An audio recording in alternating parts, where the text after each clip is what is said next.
Good afternoon, ladies and gentlemen, and welcome to Afternoons with the Ambassador and our continuation of our Babylon 5 review. And today I've got my two good friends, Mountains of Elysium and Adega Outlaw, and today we are going to be reviewing the episode Grail. So glad you all could be here. I know LGD Pixels popped in and everything, dropped a couple of comments and everything, and I imagine we'll have more people coming in here shortly. So, gentlemen, how y'all doing today?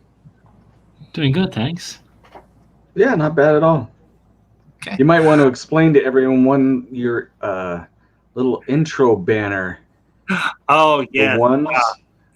Yes, for those of you who are not familiar, who might be familiar with Babylon 5 lore, the Council of Ones was the Ones was the one who was, the one who is, and the one who will be. And that's in reference to a episode in season, I believe, 3 of Babylon 5, in reference to Intel Za, Jeffrey Sinclair, Commander Captain John Sheridan, and Ambassador DeLynn. Commander Sinclair was actually the one who was, because he was the one known as Valen. Ambassador DeLynn was the one who is, and of course, Captain Sheridan was the one who will be. And in Minbari culture, for most of you that know, is centered around the concept of 3. And I came up with this new title because, honestly, I thought it was kind of cool, kind of diversify my streams on Monday when we're talking Babylon 5 and everything, and being there's 3 of us.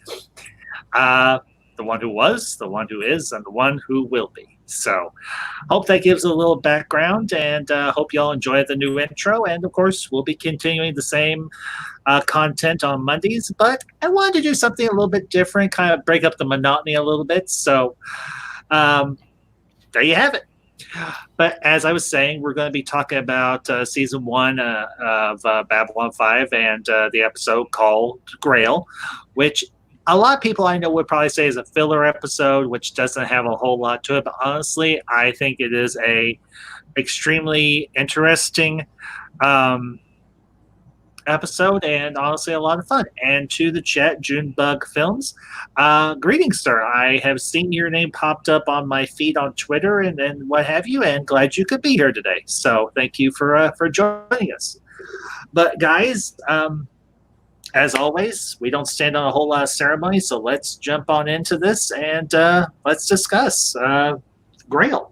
Where do y'all want to begin? At the beginning. Very funny.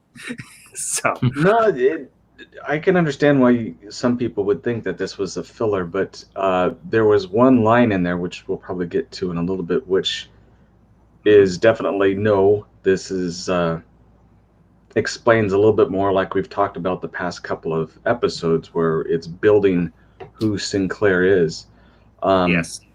But the basic idea is there is was down to one person left, a society that was obviously searching for the Grail, wherever shape, form, whatever name it was. It didn't necessarily mean it was the Grail. It could have been, he rattled off a bunch of names at the beginning of the episode, which come from various different myths or mythos, or it didn't necessarily mean it was the cup of Christ, but it could have been from any one of these different regions or different fables. Yeah, I think one term that Aldous Gaich, who was played, I think, very well by the a very good screen and stage actor, David Warner. It was referred to as the Cup of the Goddess. Obviously, the Cup of Christ, and what have you. So. And of course, you've got everybody on that station except, well, let's put it that way. Put it this way. All the human characters are like, is this guy for real? And honestly, the thing I love about this episode is it delves very strongly into the concept of believing in something even if you never see it or if you never achieve your goal. And that's something that I think resonates with a lot of people, particularly those who are people of faith, regardless of what faith it might be. because there's always something intangible about religious belief that we can't put our hands on, that we can't physically touch, but we still have that belief all the same. And I think this episode very strongly explores that dynamic, because the only people that really take all this Gaich seriously are the Minbari, because they have this whole concept in their society of true seekers, or truth seekers. I think it would be a good way of phrasing it as well. And you've got that scene and everything at the beginning of the episode where Delenn goes to Sinclair and Garibaldi when they're getting ready to have breakfast, and she's like, "I'm surprised you're not in your ceremonial uniform, Commander." And he's like, why would I be? She's like, "Well, you've got such a distinguished guest coming on board and everything. Shouldn't you be in your dress uniform?" He's like, "Okay, I guess I will." And then, of course, you have this guy show up, everything, David Warner, and he's dressed. And I'll say this, everything, just as a side note. I thought David Warner's costuming for this episode was actually really cool. I've always loved the look of a long coat with that mini cloak and everything that comes down around the shoulders and everything. I've always wanted a coat like that myself. And then, of course, he's got that long staff and everything that he carries with him. And I'll say this and everything. You don't think this guy can kick butt, but with that staff, he can kick some serious butts. So, gentlemen, anything you want to bounce off of or anything from what I've said so far? I suppose when I was watching it, I was thought of another episode that the Minbari showed such respect for the Seeker, and there's another episode where we see how the Vorlons react in a few episodes. Well, in season 2, where the line, I won't mention the episode, but you might get it from this. "No greater love hath a man that he lay down his life for his brother, not for millions, not for glory, not for fame, for one person in the dark where no one will ever know or see." That's a fantastic episode. I know exactly where you're coming from. Yeah, walking through Gethsemane. No, it's the. Is it not that one? In comes the Inquisitor. Comes the Inquisitor. Oh yeah, okay, yeah. I got that cross. Sorry, thank you. When they end with the line, "Diogenes and his lamp looking for an honest man willing to die for all the wrong reasons." That is the Seeker. Yet the Vorlons treat the Seeker as either you're all the way or they killed him. But the Minbari respect them. They said, even if it's not true, I respect someone who gives their entire life for the betterment of themselves and for others and never waver in their belief. And I thought, you know what? When you go around looking at different channels, some things you may not have any interest in, but when you find a true believer, someone who's willing to go all the way, they're just so interesting listening to them talk about their passion that they draw you in. And this episode is right. We very often don't recognize the prophets in our time when we cast them out. Yeah, very true. That is a big thing. It's for the Minbari. It isn't the goal. It isn't what you're looking after, because like you had said, and like it's expressed in the show, the humans are laughing at the guy inside. You can't be serious. This is not real. It's all myth. But it doesn't matter to the Minbari. It was the mentality of a person who would have the fortitude and the devotion to an ideal is the mark of the character, the mark of what should be honored, not the end goal, but the ability to be able to do such a thing. Yes, I would wholeheartedly agree with that, because even at the end of his life, all this guy chanting, he's like, I can see it. Even though nobody else can, he can see it. And we don't know exactly what he sees per se, but to him, he found it. He finally found what he had been looking for all his life, even though it resulted in his death for him to finally find it. So I think that's truly Go ahead. No, I thought it was sad and poignant that Garibaldi, of all the people who gives people second chances, looks beyond the surface. he until was it Aldous Jinx. died? He when he looked at Aldous and said, "Treat it gently, boys," when they were wheeling his body, it was only Yes. then that he realized, wow, this was someone special. And basically, he was in honor guard for him leaving when he was unwilling to be at the start. And it does go back to what I said. We need to recognize those people while they're with us. Yeah, and the other interesting part about this episode is, of course, you have the character of, Thomas, or as he's called throughout the episode, Jinxo, because he feels like he's cursed. Because every time he left one of the Babylon 5 station, or one of the Babylon stations, they went kablooey or they disappeared. And he refuses to leave because he wants to make sure that no one dies. But it's almost, I don't know if you want to call it kismet or pure dumb chance, or maybe a little bit of, I'll put it this way, divine intervention, that Thomas, or Jinxo, is right where he's meant to be, because he's the one that carries on the quest for the Grail. He finally finds some purpose in his life, and it's because of a man who took him under his charge, under his protection and everything, when no one else would. When no one saw any value or worth in him. Aldous did. He saw value in him. That's basically it. He saw that the characteristics that Aldous had, was the same, even though it was misplaced with Thomas. That you can devote yourself regardless of ridicule for the betterment of other people. And it's something I had thought of, that Aldous, when he was going around to the ambassadors, he was finally meeting Ambassador Kosh.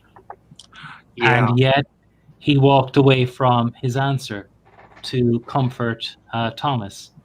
He told Ambassador Kosh he almost could have been at the end of his quest, basically 2 foot from the mountaintop, and he turned back to help his friend.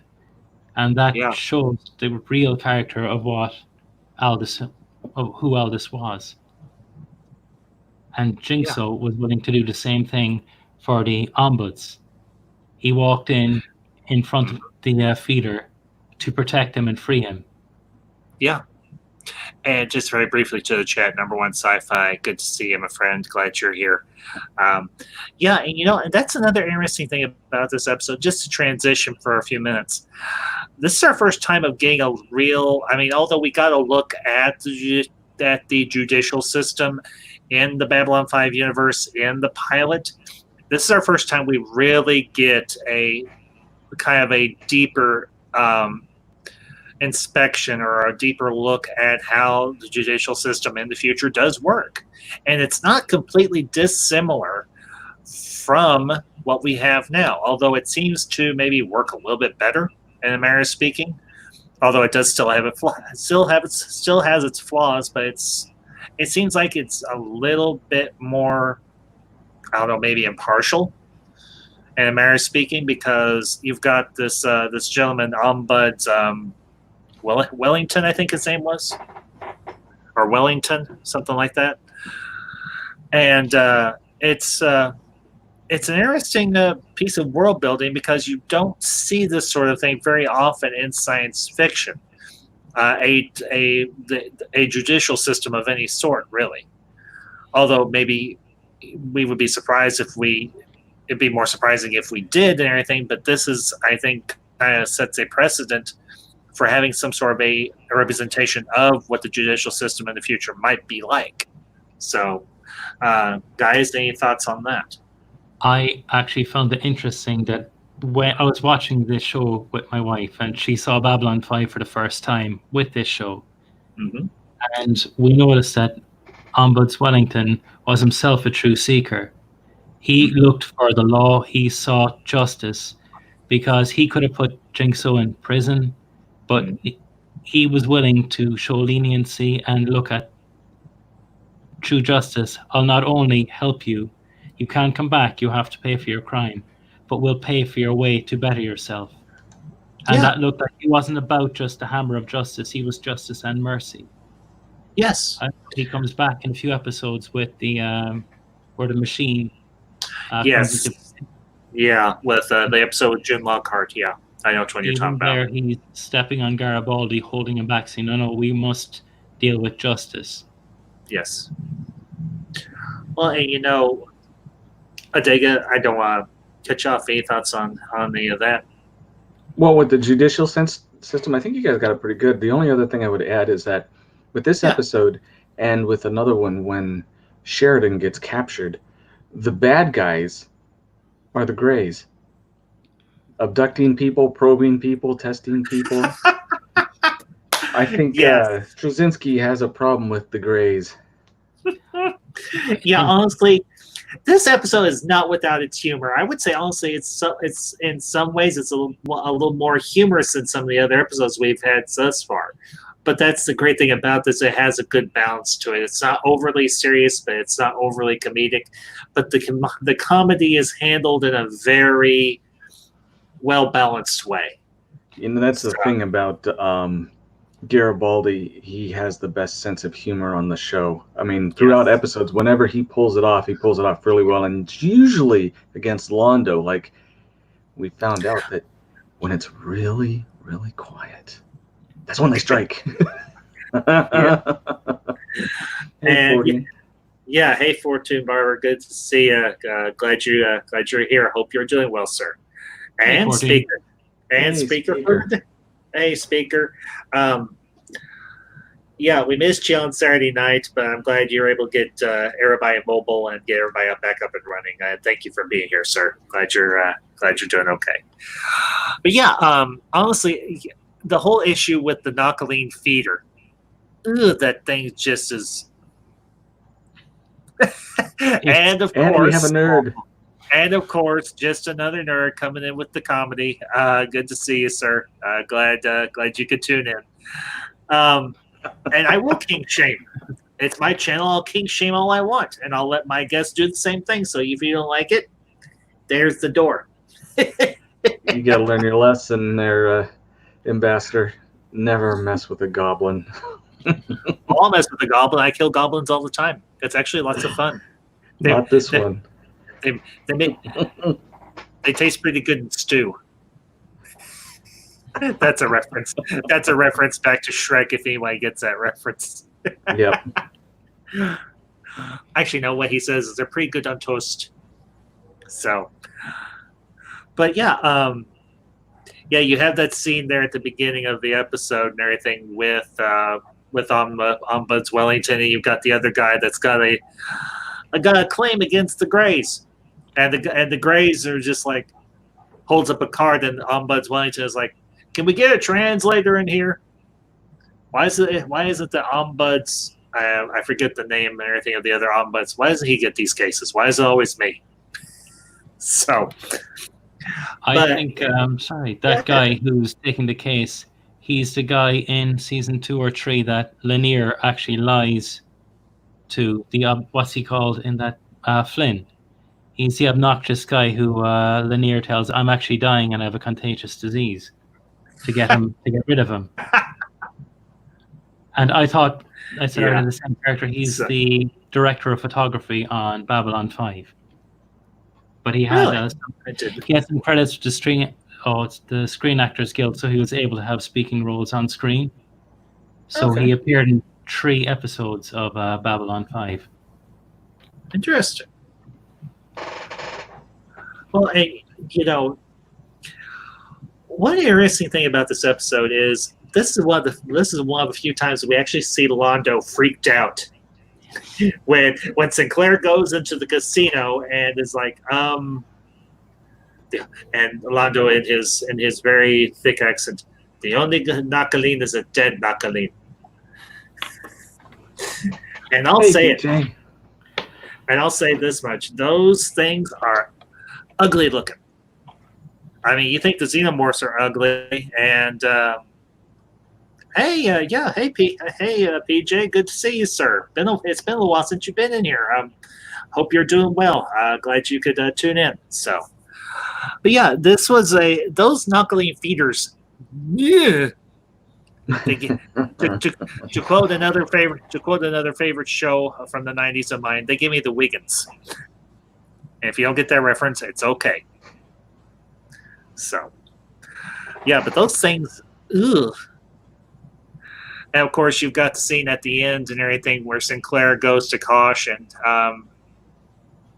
Kosh, he says so much with so little. Why? And then good. Because Sinclair's like, no, nobody really knows what you look like outside that car suit. It makes everybody nervous, and Kosh is just like, good. There was actually, I was reading through some of the production notes. Originally, Trey, hey brother. Hey, Kosh Trey. was supposed. Hey Trey. Sorry. Originally, Kosh was supposed to kill the feeder himself. He said, "No, some things are not. Some things are not for you, or some things are unacceptable." I can't remember how it was put, but they said that was too much like Deathwalker, so they left it. They changed the ending. Oh, really? Huh. Well, I could get that. I mean, I could even see a post-credit scene. Yes, I am part of the Ministry of Peace, nerd. Did you know? Did you know? I'm all about peace. Just a certain type of peace. I'm kidding, of course. I'm not part of the Ministry of Peace. I'd be so against the Ministry of Peace and the Ministry of Truth and the Psi Corps. They'd hate me. They tried to eliminate me, and I would ghost them all and just wipe them all out. Just go boom, boom, boom, bye-bye. Anyway.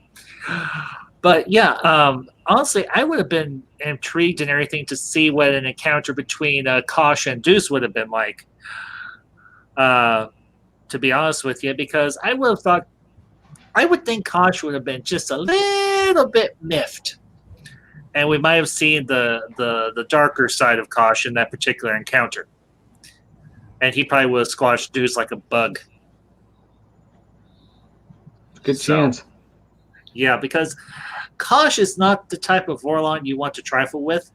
He might seem relatively neutral, but don't make him mad. You wouldn't like him when he's mad. Yes. Well, to quote Lorien, you have never seen a Vorlon enraged.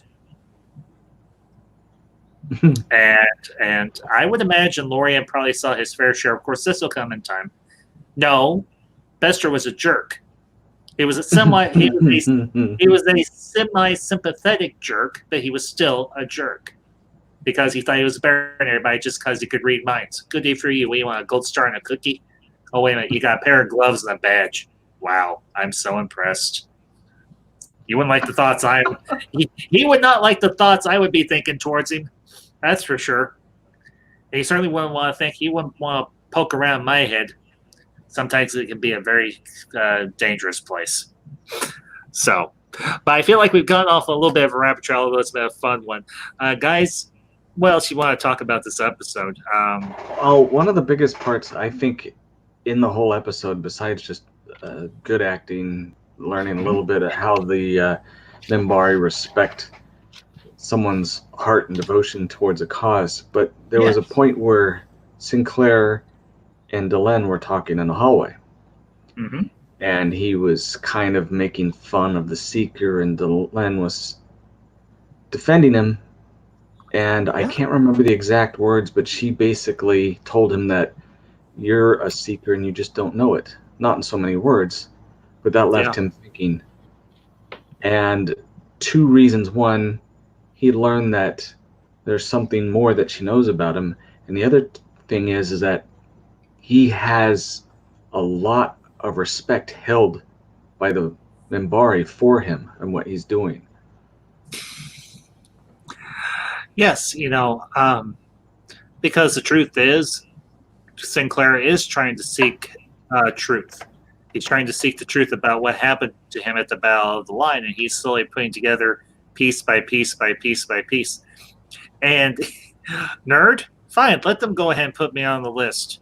They ain't gonna like what happens when they do. I'll tear that sucker down. I'll get my buddy I'll get my buddy Loki together with me and everything, get a few others, and we'll take the Psychor on. I may be a Norm, but it can be a very destructive, a very troublesome Norm, or mundane if they prefer, whatever slight they wanna throw my way. But yeah, that's the other interesting aspect of this episode today. Again, thank you for bringing it up, because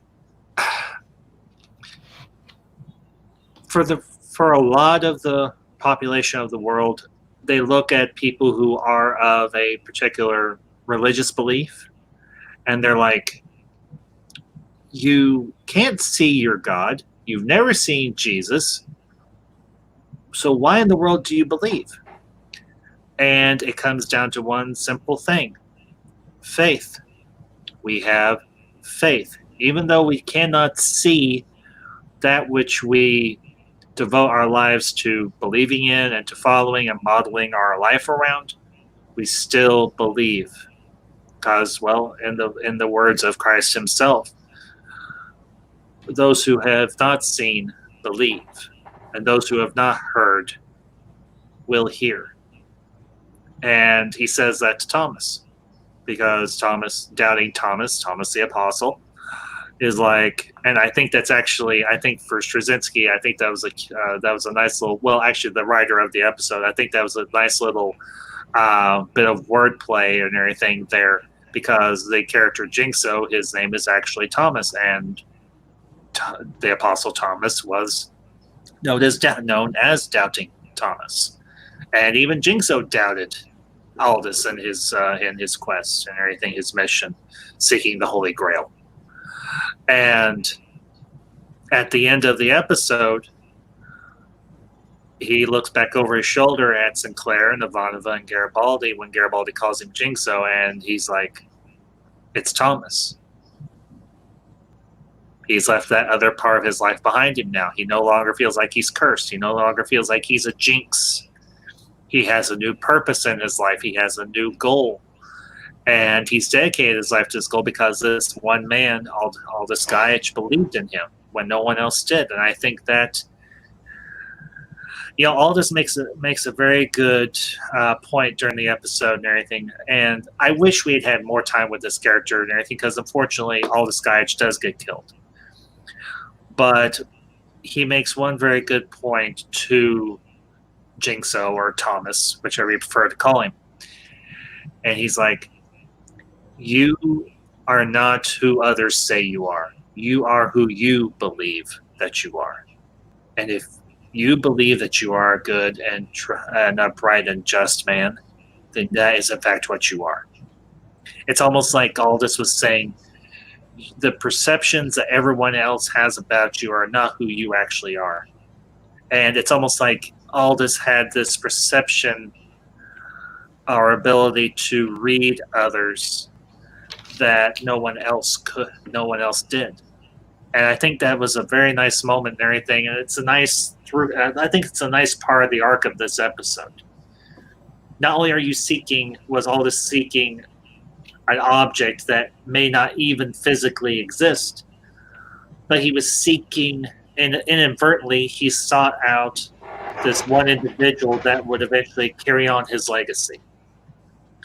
And I think Go ahead. Here's something, and I'm surprised you guys didn't catch on to this. Mm-hmm. But he gave his backstory. Yeah. Where he had seen his wife and kids killed.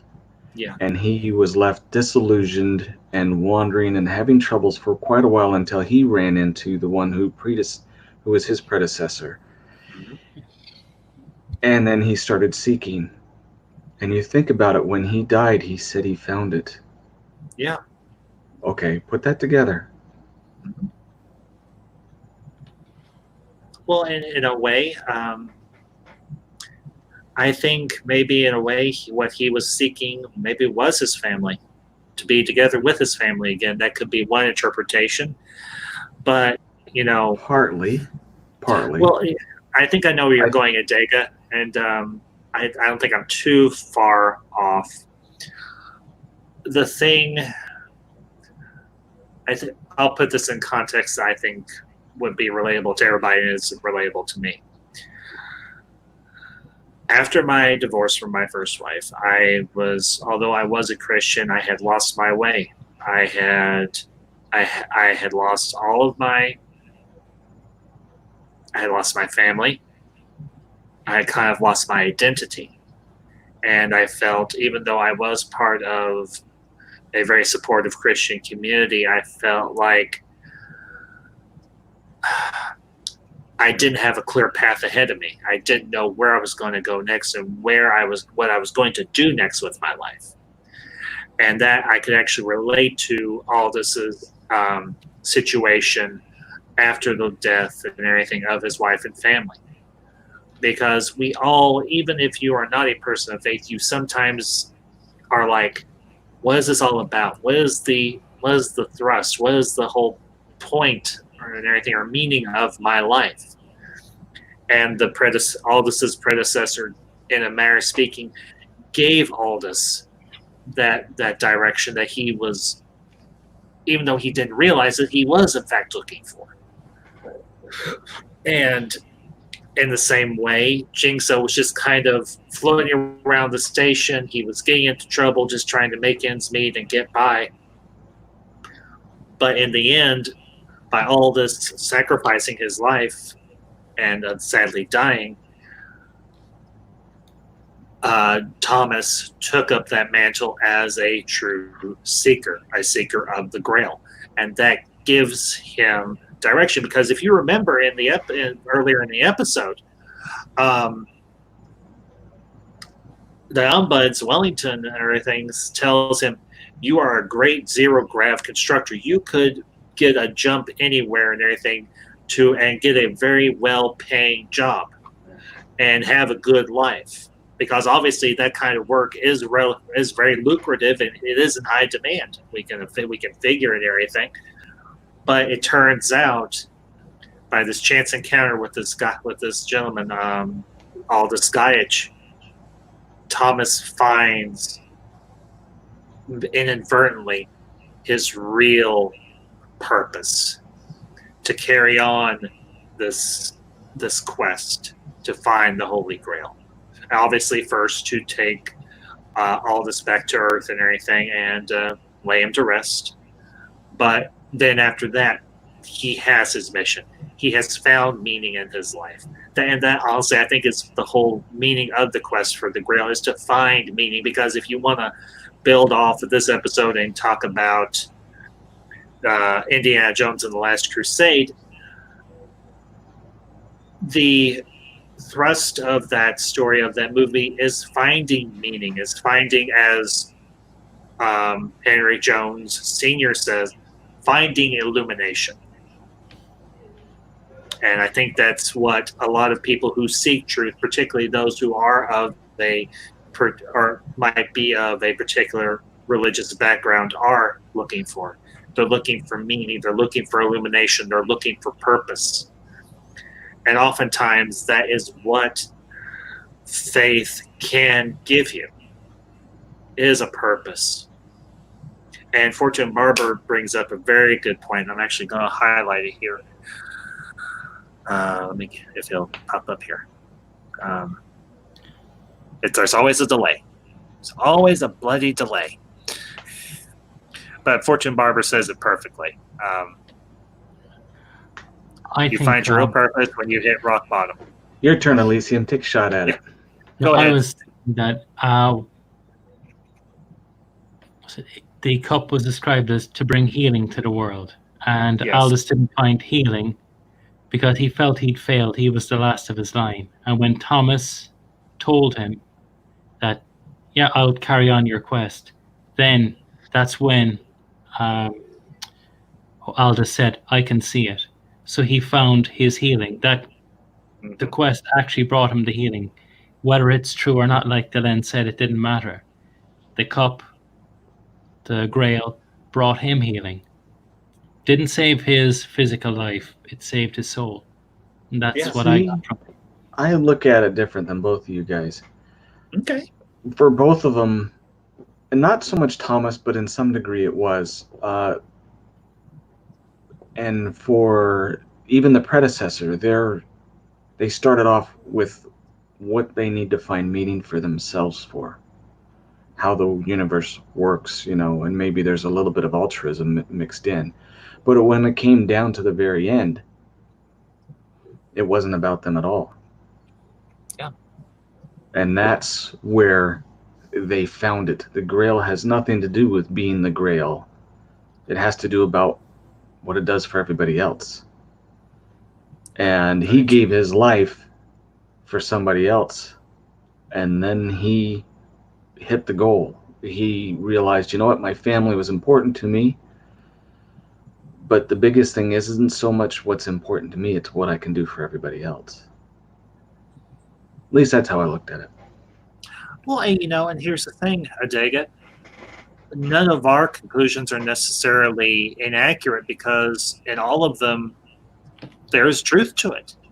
And to each of our perspectives, there is a truth in each of them. Because I think when you're dealing with things like matters of faith, there can be multiple interpretations, personally, and to each person's perspective.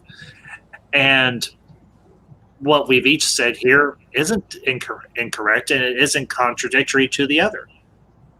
Because I think everybody on one level or another can agree with it. And, the other thing about this episode that was very intriguing to me, and we've kind of hit upon it a little bit, but I want to do a little bit of a deep dive on it. This is set obviously in the future, 2258. And we have advanced technologically, we have advanced in some aspects as a society and so on. But unfortunately, we have lost the capacity to dream, in a manner of speaking. Because we've lost that capacity to look at the folk tales and the folklore and the myths and legends of our past and see that they do still have value. And if you realize that a Minbari, an alien, sees more truth in a myth of our world than Sinclair or Ivanova or Garibaldi or even maybe Franklin does, it's got to say something a little bit about the human condition in the year 2258. Because, yeah, honestly, you could make the argument that myths and legends have kind of faded into obscurity, but at the same time, myths and legends are a means by which we find meaning in our lives. And I think that's one of the great things about the longevity of mythology and folklore and all those other things. Because whether you look at the legend of the Grail as part of Christian tradition, or whether you look at it through the lens of the Arthurian legend, or whatever the case may be, it still has value and should not be dismissed. And I like to think maybe in some aspects, because there's another episode that does deal with the Arthurian legend and everything. I think it's in season 2 or 3 and everything of B5 and everything, where you have that one gentleman who believes that he is the reincarnation or the returned Arthur Pendragon. And everybody, again, is kind of dismissive and thinks that this guy is kind of out there. But at the same time, although he sunk into this delusion to shield himself from a very traumatic event, there is some truth in that whole legend of the Once and Future King. So, to be fair, in that episode, Marcus does, while not quite believing him, doesn't dismiss the possibility and leaves himself open to it might be true in some way. That is one of my favorite episodes. It'll be nice when we get there. Yeah, I agree. And what's the line? And they hit the floor with a satisfying thump. Yeah.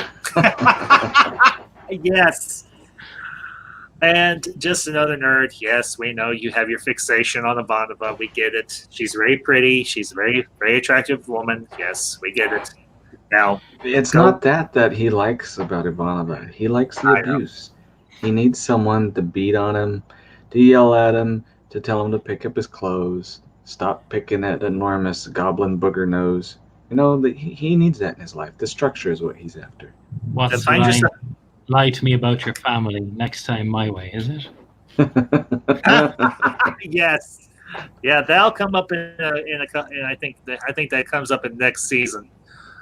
But yeah, well, I think honestly we've hit our closure point. I think unless there's something else about this episode you gentlemen want to discuss. I know, Adega, you've got another stream to get onto here in a little bit, so I don't want to keep you any longer than necessary. But, gentlemen, unless there's something else you want to discuss about this episode, I think we're going to go ahead and close out because I think we've pretty much dissected this puppy. It was just one thing that Jinxo left on the Mary Celeste or Thomas, which was a humorous end, I thought. Right. Yeah. Well, and just a little thing about the episodes we've covered, the call signs for the different ships. I don't know if either one of you ever caught this. I think it was a couple episodes ago. There was actually a cargo liner coming into the station that was called the White Star. That's where Rabbi Kozlov came on. Was that Rabbi Kozlov's ship? I thought so. Yes. Okay. Oh, good grief, nerd. Get your mind out of the gutter. Go find yourself a nice goblin lady to marry and settle down and have some little goblinettes or whatever you prefer to do. I still need to find a way for you. I can send you some money and you can order and have it shipped via Amazon. I want to try one of those MREs from France. Have you seen his episodes? He gets these MREs. The Russian one's spooky, but the French one I'm actually really interested in. And I can't get them here. Oh, boy. Okay. Oh, goodness. Well, Adega, you've been hanging around Loki too much. No, what makes you say that? I've always been like this. Yes, I know. That was a joke. Maybe not been a good one, but it's a joke. Well, folks, I think we're gonna wrap up here before we get too silly. But as always, I want to thank Mountains of Elysium and Adega for being here. These have become the highlight of my week. Everything, honestly, in a lot of ways. Monday is always a good day because I get to talk about Babylon 5 in the afternoon, and then, of course, a little bit of a segue. Later this evening, I'll be on with my my good friend Nobody Geek Jesse and the rest of the panel for Let's Talk Star Trek, and we'll be talking about the various militaries. Who is? Oh, nerd? Yeah, I figured. He doesn't care. He's like, I'm out to field ambassador. Talk to you later. Bye. Now he's going to go sit in the corner and fantasize about Ivanova some more. Okay, I got to stop this. I'm getting a little mean. Anyways, as I was saying, later this evening on Let's Talk Star Trek, we're going to be talking about the military organizations within the Star Trek universe. That'll be at 5:30 Central Time, so be sure to tune in for that. And then, of course, oh, wait a minute. I don't have a stream this weekend. Yay! I'm taking the weekend off. So, guys, I'm going to stop right there. Is there anything y'all want to plug before we close out? And Adega left. Well, I just want to say thank you once again for having me on. This is always fun. Yes, it is. And of course, we'll be back next week with another installment and everything. So be sure to tune in then. I will be sending out some tweets and everything and on Discord about some upcoming streams and whatnot for the channel. So be sure to tune in for that. And of course, I'm on the drive to 300. I'm inching ever closer. So if you've got friends who would like my type of content, go ahead and tweet it out, share it out, send them links and all this other stuff. And as always, to everybody that's been in the chat, Macworld Entertainment, Just Another Nerd, Jeff B, Fortune Barber, LDG Pixels, Orville Nation, JP, thank you, or PJ, thank you for being here once again. And it's been a long time. I'm glad to see you back. Speaker for the Dead. And if I missed anybody, thank you also for being here. So And we'll talk to you later. Until next time, this is the Ambassador signing off.